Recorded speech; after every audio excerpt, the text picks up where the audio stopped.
माफी मांगो, जाओ। मुझे माफ कर दो चंदू, मैं आज के बाद कभी ये सब नहीं करूंगा। लालच में मुझसे बहुत बड़ी गलती हो गई। गलती तो तुमसे हुई है, लेकिन तुम्हें छोड़ देना मेरे बस में नहीं। आज तुम्हें छोड़ दूंगा तो कल कोई और चोरी कर लेगा। उनके पास एक सबक जाना चाहिए कि जैसा करोगे वैसा भरोगे, इसलिए मुझसे किसी चीज की उम्मीद मत रखो। तभी तो पुलिस वाले आकर बाबूलाल को गिरफ्तार में छाता लेकर चल रहा होता है। जमींदार करोड़ीमल और उनका मुंशी बाबूलाल। साहब, यह है चंदू, सुना है इसकी फसल बहुत अच्छी निकलती है। इस बार 8 बोरी चावल के लिए इसे बोल देते हैं। करीब है, 2 पैसा कमा लेगा तो दुआ ही देगा। ठीक है बाबूलाल, जाके इसे बता दो। जी मालिक। अरे ओ चंदू, सुन तो। क्या बात है बाबूलाल भाई? जमींदार साहब तुझसे मिलना चाहते हैं। मुझसे मिलना चाहते हैं? क्यों? अरे वो तेरी फसल खरीदना चाहते हैं, जा जल्दी जा। जी जमींदार साहब। आओ चंदू आओ, सुना है तुम्हारी फसल बहुत अच्छी होती है। क्या इस बार की फसल तुम हमें बेचना चाहोगे? बाजार के दाम से अच्छा दाम दे दूंगा। ये तो हमारे लिए खुशी की बात है साहब। तो फिर ठीक है, जिस दिन फसल ठीक से तैयार हो जाएगी हमें बता देना। हम आदमियों को भिजवा देंगे, तुम्हारी फसल काटने में वो सब तुम्हारी मदद करेंगे और तुम्हारे घर पर पैसे भिजवा देंगे। उसके बाद जमींदार चला जाता है। चंदू फिर से खेत में वापस आकर काम करने लगता है। थोड़ी देर बाद मीना वहाँ आ जाती है। सुनिए जी, आ जाइए, आपके लिए खाना लेकर आई हूँ, और हाँ, साथ में लस्सी भी लाई हूँ। आता हूँ। इसके बाद चंदू मीना के पास पहुँच जाता है। लाओ लाओ, बड़ी भूख लगी है। लीजिए। मीना, जमींदार जी आए थे, जानती हो उन्होंने क्या कहा? क्या कहा? उन्होंने कहा कि वो हमारी इस बार की फसल खरीदना चाहते हैं और बाजार से अच्छे दाम भी देंगे। ये तो बड़ी खुशी की बात है। ये सब माता रानी की कृपा से हुआ है। मैं कहती थी ना, एक दिन सब ठीक हो जाएगा। माता रानी करे ऐसा ही हो। इसके बाद दोनों घर चले जाते हैं। इसके बाद चंदू सो जाता है। चंदू शाम को उठा और घर के आंगन में लगी क्यारी से सब्जियां निकाली। मैं ये सब्जी बेच के आता हूँ, ठीक है? सुनिए, आप समय से आ जाइएगा, रात होने से पहले। ठीक है। उसके बाद मंडी में सब्जियां बेचकर वापस आते वक्त एक मछली के ठेले के पास। मछली कैसे दे रहे हो भाई? भाई चंदू सुनो, तुम ये दोनों ले जाओ 100 रुपए में, मुझे जरा जल्दी घर जाना है। ये लो भाई 100 रुपए। आज मीना को कहूंगा मछली के गर्मा गर्म पकौड़े खिला दे। चंदू घर पहुंचा। अरे ओ मीना, कहाँ हो? ये लो मछली। आज पकौड़े खाने का दिल कर रहा है, जरा बना दो। जी हाँ ठीक है, लेकिन पहले आप हाथ मुंह धो लीजिए। इसके बाद मीना मछली पकाने लग गई। अरे वाह, तुम्हारा कोई जवाब नहीं। आहा, क्या पकौड़े बनाए हैं, वाह वाह वाह। इसी तरह कई महीने बीत गए। चंदू के खेतों में सोने की तरह चमकने वाली फसल तैयार हो गई। मीना, मैं खेत में जा रहा हूँ, जमींदार के आदमी पहुँचते ही होंगे। ठीक है। चंदू खेत में गया। चल चंदू, तैयार हो जा, बहुत काम करना बाकी है आज। जमींदार के आदमी वहाँ पहुँच गए। चलिए सब काम पर लग जाते हैं। सेठ ने कहा है जल्दी से सारा काम निपटा कर फसल चंदू के घर पहुंचा देना। सबने मिलकर फसल काटी और 8 बोरियां तैयार कर दी। तभी वहाँ मीना आई। ये क्या, इतनी जल्दी काम भी हो गया? मीना, इसीलिए तो कहते हैं कि एकता में बल है। जो काम मैं अकेला 2 दिन में करता, वो हम 4 लोगों ने मिलकर कुछ ही टाइम में कर दिया। इसके बाद सबने मिलकर बोरियां चंदू के घर तक पहुंचा दी। हम सब कल आके ये बोरियां सेठ के घर ले जाएंगे। चलिए हम चलते हैं। चलो, आज का काम भी खत्म हुआ, बस अब कल का इंतजार है। उसने सारी बोरियां घर में रख दी। तभी आधी रात को चंदू के घर के बाहर कुछ चोर बात करते हुए। सुनो सबके सब, ध्यान से घुसना। अगर हम खाली हाथ लौटे तो सरदार हमें छोड़ेंगे नहीं। सब धीरे धीरे चंदू के घर से सारी बोरियां चुरा कर ले गए। अगली सुबह चंदू की बीवी, सुनिए जी, उठिए ना, देखिए क्या हो गया। क्या हो गया? चंदू उठिए, उठिए ना। क्या बात है भाग्यवान, ऐसा क्या हो गया जो तुमने सारा घर सर पर उठा लिया है?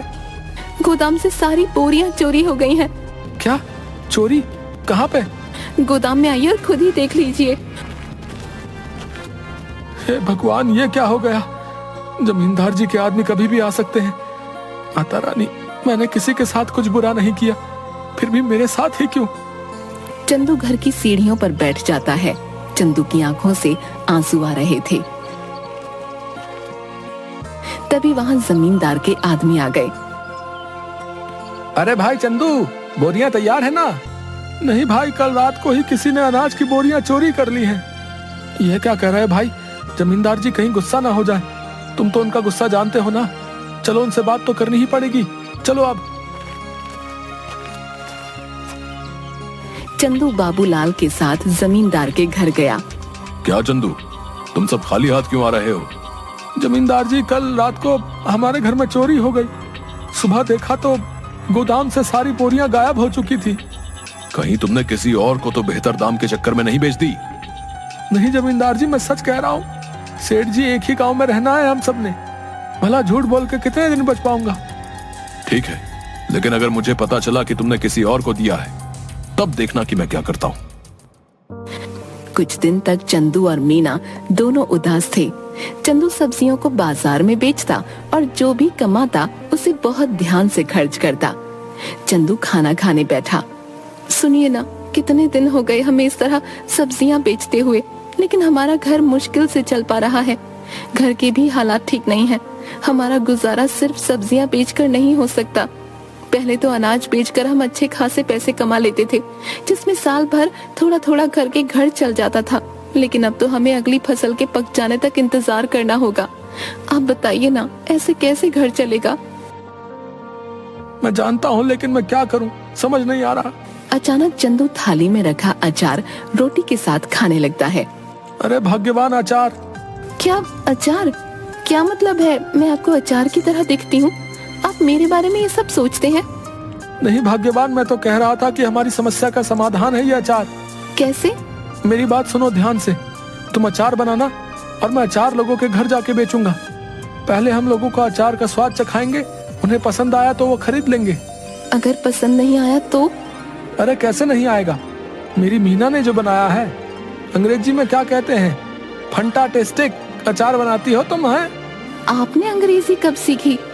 तुम मुझे कम मत समझो। What are you doing? I am very well.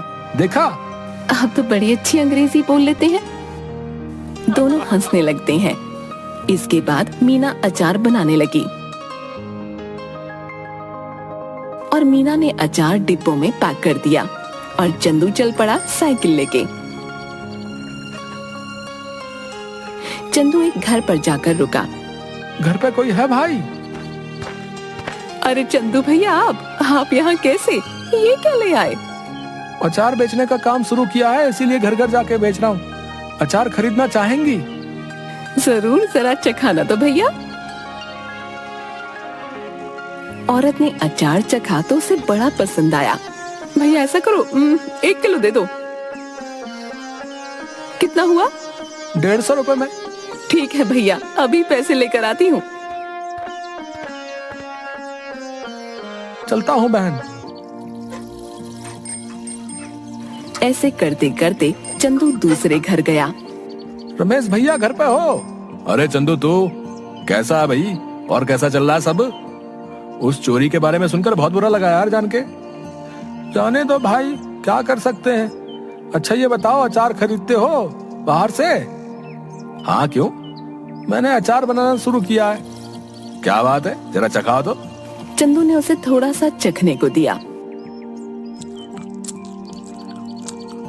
अरे वाह, किसने बनाया? मीना ने। भाभी को कहना बहुत अच्छा अचार बनाती हैं, बड़ा ही कमाल का। बताओ भाई, खरीदोगे? हाँ भाई, क्यों नहीं, दूसरों से भी तो खरीदता ही हूँ, इससे अच्छा तुमसे ना खरीद लूं। ये बताओ कितने में बेच रहे हो? 150 रुपए किलो। ठीक है भाई, 2 किलो दे दो। चंदू ने पैक करके दे दिया। धीरे धीरे उसका सारा अचार बिक गया। चंदू घर पहुंचा। मीना! आप आ गए? कैसा गया आज का दिन? किसी ने खरीदा कुछ अचार? कुछ तो नहीं खरीदा किसी ने। मैंने कहा था ना, मेरा अचार इतना भी खास नहीं है। आपका विचार ही गलत था इसे बेचने का। पूरी बात तो सुन लो। लोगों ने कुछ नहीं, सब कुछ खरीद लिया। देखो जाकर टोकरी में। मीना टोकरी के पास गई। उसने देखा कि टोकरी तो खाली है, यानी कि सारा का सारा अचार बिक गया। मीना बहुत खुश हुई। अब बस तुम ऐसे ही बनाते रहो और मैं घर घर जाकर बेचता रहूंगा। मैं कहती हूँ ना, आप ऐसा करिए, पास के गांव में भी बेचना शुरू करिए। क्या पता वहाँ के लोगों को थोड़ा बहुत पसंद आ जाए। अब हम जितनी जगह जाकर बेचेंगे उतना ही तो हमारा फायदा होगा ना। कल से आप थोड़ा और अधिक अचार लेकर जाना और दूर दूर के गांव तक भी जाना।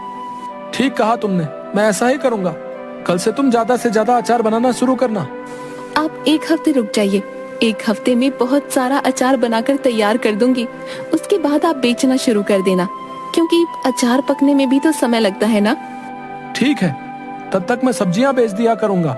इससे हमारा घर भी चलेगा और हमें नुकसान भी नहीं होगा। इसके बाद मीना अचार बनाना शुरू कर देती है और कुछ दिनों तक चंदू बाजार में सब्जियां बेचता है।